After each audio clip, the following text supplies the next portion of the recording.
Hey, it's Mark from Power BI at Work. Thank you for watching this video. This video is going to be primarily about the ground floor of Calculate and some of the qualities that go on it initially with Calculate in creating filter context. When I got started in DAX as an Excel guy, I had very early confidence. You'll hear a lot of people say that when they started learning DAX, it was very Excel-like, and that was on purpose, right? It helped adoption for the business user like myself. And so there was a lot of early confidence in learning simple DAX functions like we did in our last video. When we created that simple sum over that column, and we even created a measure, we had no problem doing that because it looked exactly like Excel. When you get further along in DAX and you start needing to calculate ratios over grand totals especially, you're going to, or at least I, ran into this trough here where I went from high confidence to, wow, this stuff is tough. And I had many times I would just sit and stare at my computer and try to figure out what was going on. Sometimes I just put a calculator around it and it just magically worked, so it seemed. But now that I feel like I'm coming out of this trough, and keep in mind, I don't call myself an expert. I'm constantly learning this stuff. But now that I feel like I'm more on this side of the trough, I look back and realize that a lot of my misunderstanding or my confusion with more advanced functions in DAX came because a lot of the things in DAX are buried under the covers. They're unseen. And so it was it was a confusion on my part of forgetting what was unseen and going on behind the scenes. So this video, what I wanted to do was create a video that outlined a presentation that me and my teaching partner Michael Hewitt did at a SQL Saturday, but we just spelled out the flow of Calculate as we understand it. And it is a logical flow. Some things in Calculate here are seen and they're written by us as developers. We literally write Calculate and then we put a comma and then we add to it. We add filters or we alter filter context. But other things, especially initially up front, happen with Calculate that go unseen. And so this is the flow that I'm going to go through in the next few videos.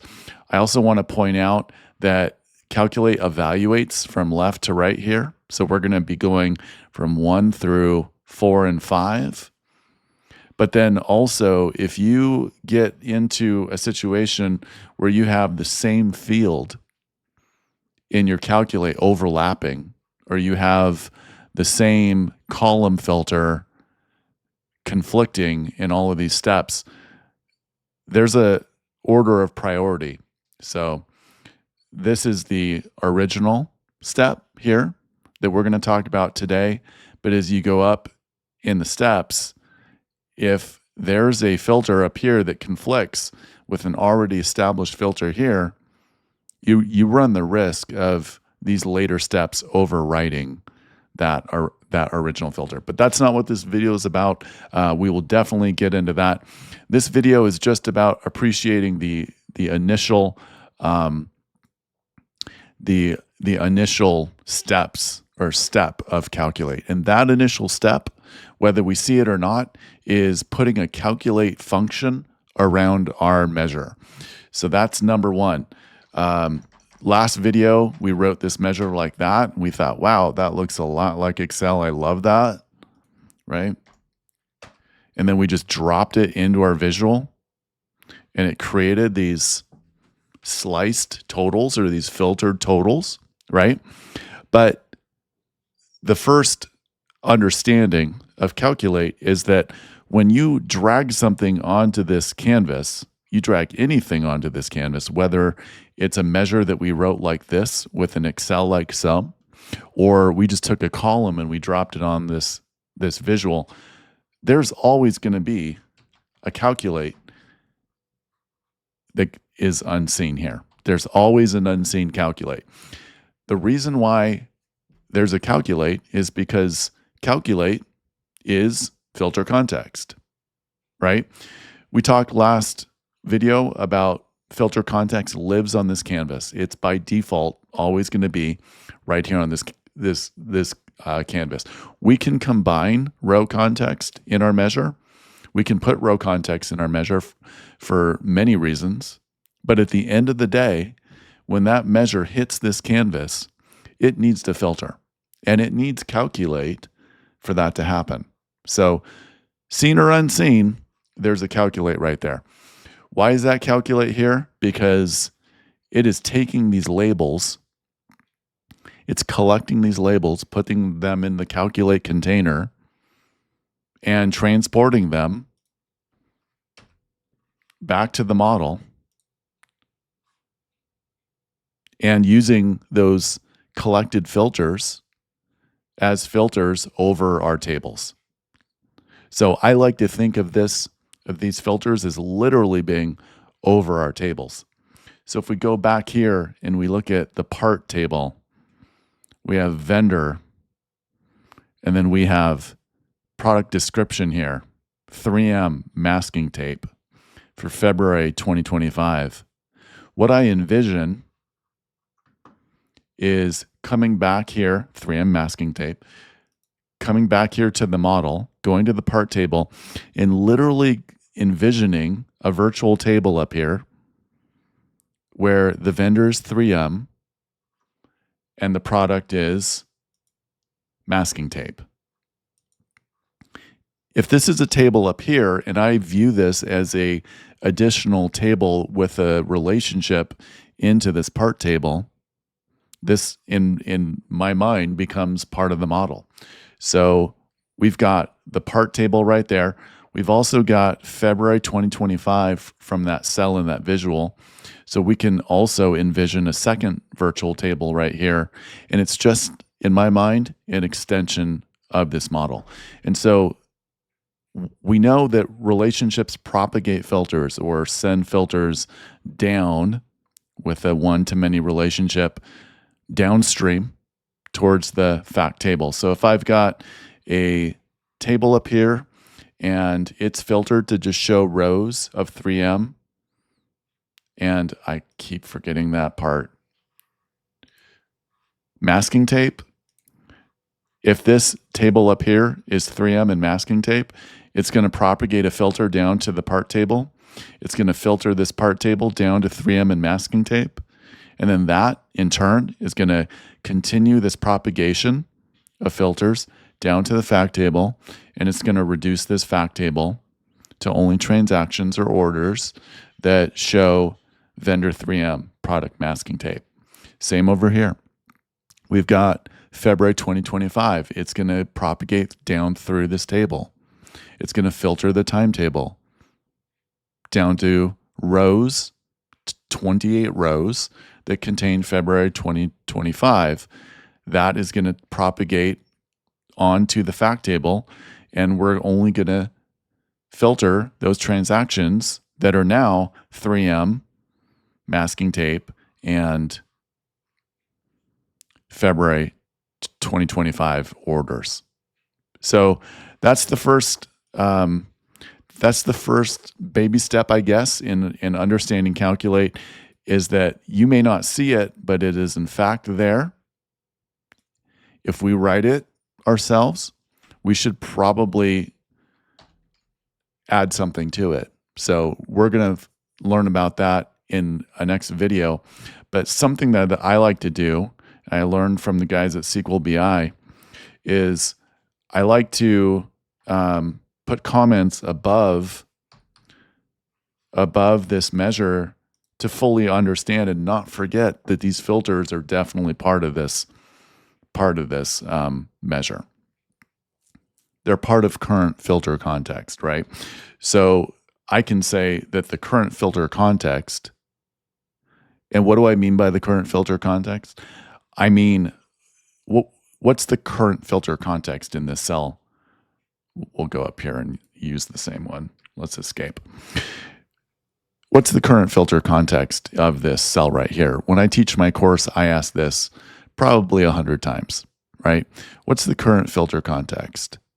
And what I'm trying to get to is that the current filter context is just the collection of the filters for this cell right here, this $60. Currently, the filter context for this cell is 3M, masking tape, and February 2025. So even though we think that we wrote just this measure right here for total sales, and that it's a reusable measure, which it is, there's actually filtering or dynamic filtering going on within this calculate that goes unseen, that we have to remember, because as we start adding to this calculate, we can take those initial filters of that current filter for granted and run into some issues. So what I like to do is just put these filters up here. We've got vendor equals 3M. Product description is equal to masking tape. Again, these are comments, so these aren't having an effect on the outcome of my measure, right? So I put these filters up here just to remind myself what is going on in the current filter context within this calculate. I can take this a step further, and actually, since I wrote a calculate there, I can actually add these filters to this function. So this is the current filter context for that one cell, that $160. But what happens if I add these myself as a developer explicitly to this calculate? Let's do vendor is equal to 3M. Part description was, I believe it was masking tape.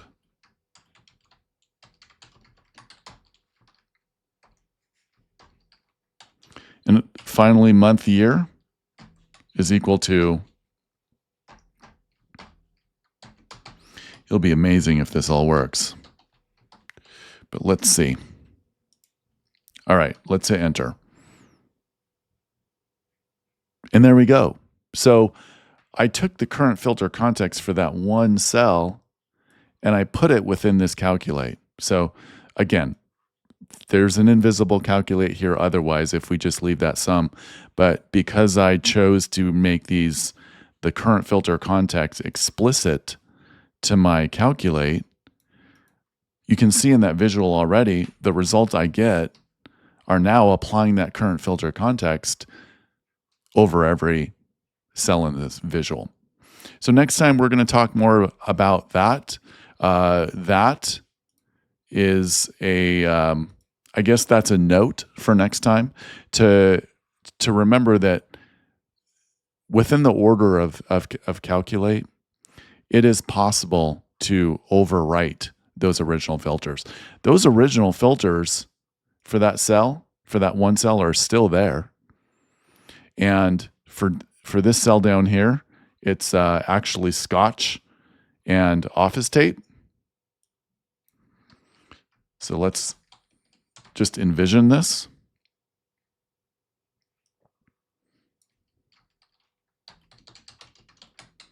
So now we're talking about another cell, and the current filter context of that cell is vendor Scotch and office tape. We've put it up here as filters to recognize that the first step in calculate is to go catch those current filters, and it did so.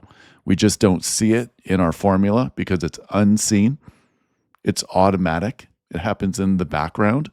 But you can see what we did here was, and this is going to be a later video, but what we did was we stepped in and intervened as developers, and we said, wait a minute, I want the filter to be 3M masking tape in February 25. So we have competing filters. We are filtering over the same columns.